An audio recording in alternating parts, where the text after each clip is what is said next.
Que croient les chrétiens? Comment résumer l'ensemble de la Bible? Quelle est finalement cette grande histoire qui soutient la vision du monde chrétienne? Vous savez, nous nous racontons tous une histoire selon laquelle nous interprétons le monde, que ce soit l'histoire de l'athéisme matérialiste, que ce soit le bouddhisme, l'islam, etc. Alors, quelle est cette grande histoire que se racontent les chrétiens et par laquelle ils voient le reste de l'humanité, ils voient le reste du monde, le monde qui les entoure? Pour répondre à cette question, je vais m'appuyer sur un document qui s'appelle la Proclamation de Séoul, qui a été le résultat d'une réflexion internationale lors d'un congrès qui s'est réuni autour de la mission mondiale.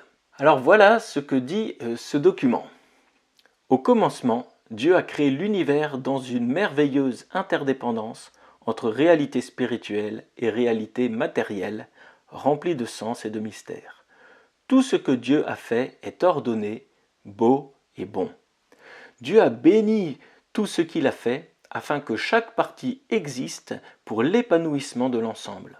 Pour chaque espace, la terre, le ciel et la mer, Dieu a créé des êtres auxquels il a donné le souffle de vie et la capacité de se reproduire.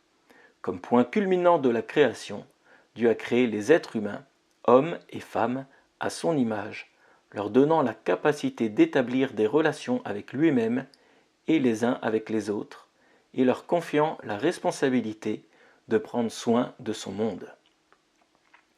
Le travail et les loisirs des humains créés par Dieu, leur vie de couple et l'éducation de leurs enfants, leurs arts, leur travail et leur mode de vie en collectivité devaient être au bénéfice de tous et à la gloire de Dieu.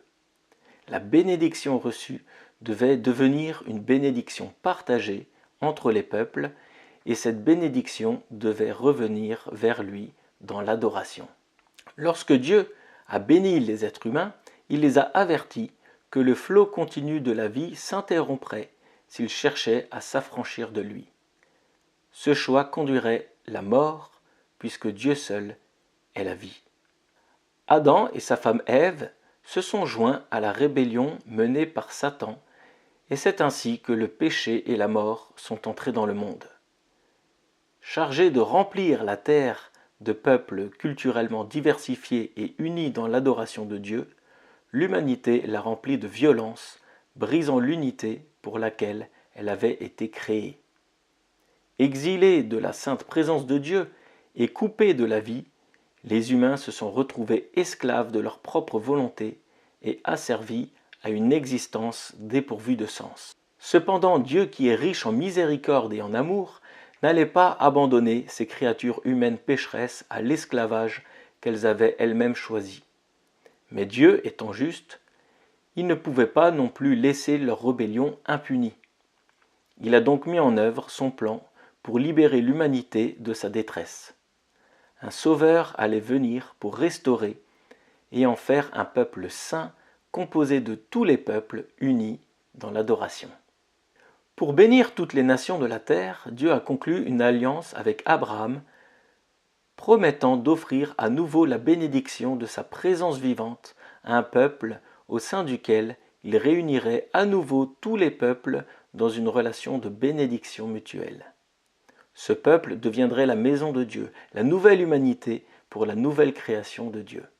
Pour commencer, Dieu a choisi les descendants d'Abraham, une nation de 12 tribus, nommée d'après les 12 fils de Jacob.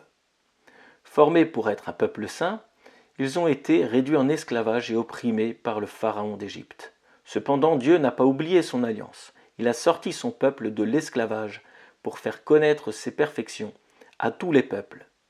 Il l'a amené au mont Sinaï et a prononcé les paroles qui donneraient la vie à ceux qui les garderaient dans leur cœur et seraient le fondement d'un peuple qui aimerait Dieu d'un cœur sans partage et dont les membres s'aimeraient les uns les autres d'un cœur animé de la vie de Dieu. Mais le peuple de Dieu s'est rebellé contre lui. Il a choisi la mort plutôt que la vie. Si Dieu ne s'était pas montré plein de grâce, le peuple aurait péri. Dans sa miséricorde, il a instauré un royaume pour qu'Israël vive sous le règne de Dieu. Il envoyait des prophètes pour interpréter les paroles prononcées au Sinaï et pour corriger son peuple lorsqu'il s'éloignait de lui. Il a envoyé des sages et des auteurs d'hymnes pour encourager Israël dans son mode de vie. Pourtant, le peuple de Dieu est resté rebelle. Ses rois et ses prêtres se sont détournés de Dieu et le peuple a rejeté les prophètes. Alors Dieu les a chassés de leur terre, condamnant la nation à l'exil. Dieu, cependant, n'a pas oublié son alliance.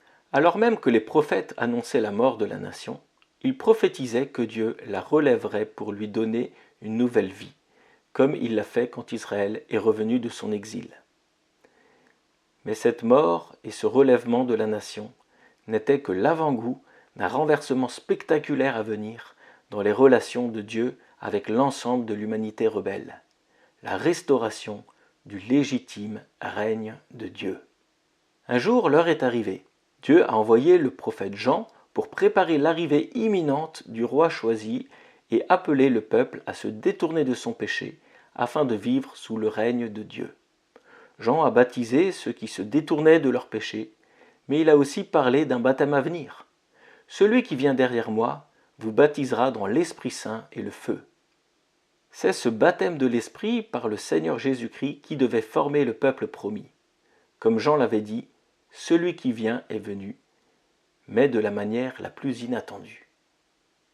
La restauration du règne de Dieu, annoncée par les prophètes, a commencé lorsque Jean a baptisé Jésus. Lorsque Jésus est sorti de l'eau, une voix venue du ciel a déclaré « Celui-ci est mon Fils bien-aimé ». Comme Israël, Jésus a été mis à l'épreuve dans le désert, mais il est resté fidèle et a enseigné à ses disciples à obéir de tout cœur aux paroles adressées à Israël au Sinaï. Il a guéri les malades et purifié les personnes souillées. Il a ressuscité les morts et sauvé ceux qui dépérissaient. Il a chassé les démons. De toutes ces manières, il a montré son pouvoir pour restaurer la bénédiction à son peuple, un peuple purifié du péché, sauvé de la mort et libéré de la domination de Satan. Jésus a déclaré que le temps était venu pour que s'accomplisse la bénédiction de Dieu pour les pauvres et les humbles de cœur. La bénédiction qu'il apportait n'était pas la richesse ou la santé, mais la vie même de Dieu, puissance transformatrice de la nouvelle création. Le temps était venu pour Jésus le Messie de bâtir son Église, mais il fallait pour cela sa mort volontaire et sacrificielle. En effet, l'offense du péché, qui s'était dressée entre l'humanité et Dieu, avait entraîné la condamnation à mort de tous. Lorsque Jésus a été crucifié sous Ponce Pilate, lui, l'Adam d'une nouvelle création, envoyé par Dieu, c'est à notre place qu'il est mort. Dans le Christ, Dieu a pris sur lui le châtiment de notre péché. Celui qui a la vie en lui-même a donné sa vie pour la vie du monde. Il a été condamné, tandis que son peuple racheté a été libéré, libéré de l'esclavage du péché pour aimer et servir son Dieu. Bien que le Christ ait répandu sa vie dans la mort ne pouvait le vaincre. Dieu l'a ressuscité et a ainsi attesté qu'il était innocent et juste. Après sa résurrection, Jésus est apparu à ses disciples dans un corps transformé. C'était un corps que ses disciples pouvaient toucher, mais que la mort ne pouvait atteindre. Le Père a élevé le Fils pour régner avec lui jusqu'à ce qu'il soumette toute chose et tout être humain au règne du Christ.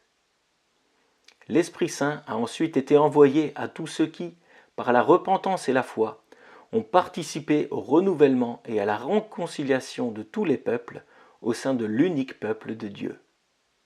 Ils ont reçu une vie nouvelle et la puissance pour témoigner de la bonne nouvelle du salut de Dieu parmi tous les peuples. Dieu achèvera son œuvre de création nouvelle lorsque le Christ reviendra pour juger les vivants et les morts. Tous ceux qui sont dans le Christ auront alors part à sa résurrection corporelle et toute la création de Dieu sera transformée. Son peuple vivra sous le règne du Messie comme une unité de peuple dont les différentes manières de vivre le don de la vie éternelle de Dieu seront offertes à Dieu comme adoration. Ainsi, le peuple de Dieu prendra soin du monde de Dieu dans une communauté de bénédiction, Dieu étant au centre et à la source de tout ce qui est bon. Par la foi, nous prenons place dans l'Église du Christ, le peuple unique du Dieu unique, le peuple des peuples du Dieu trinitaire. Par la foi, nous sommes baptisés dans la mort du Christ pour le pardon des péchés, ressuscités à une vie nouvelle et incorporés à l'unique corps du Christ. Par la foi, nous sommes déclarés justes par la justice du ressuscité. Par la foi, l'Église devient la demeure de Dieu dans le Christ par son Esprit et lui, notre source de vie inépuisable.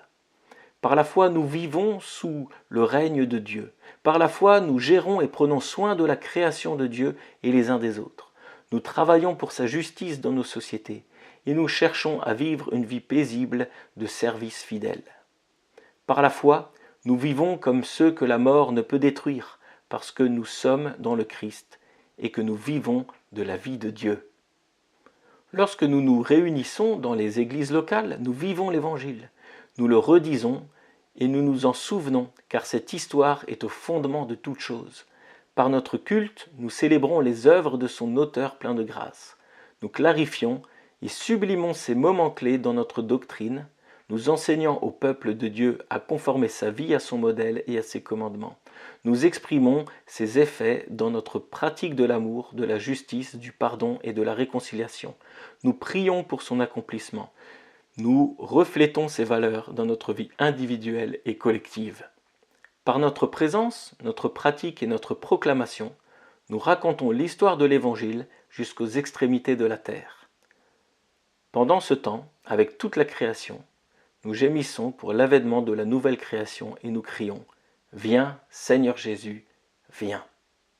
Voilà en quelques minutes la grande histoire, le fil conducteur de la foi chrétienne. Que pensez-vous de cette vision du monde?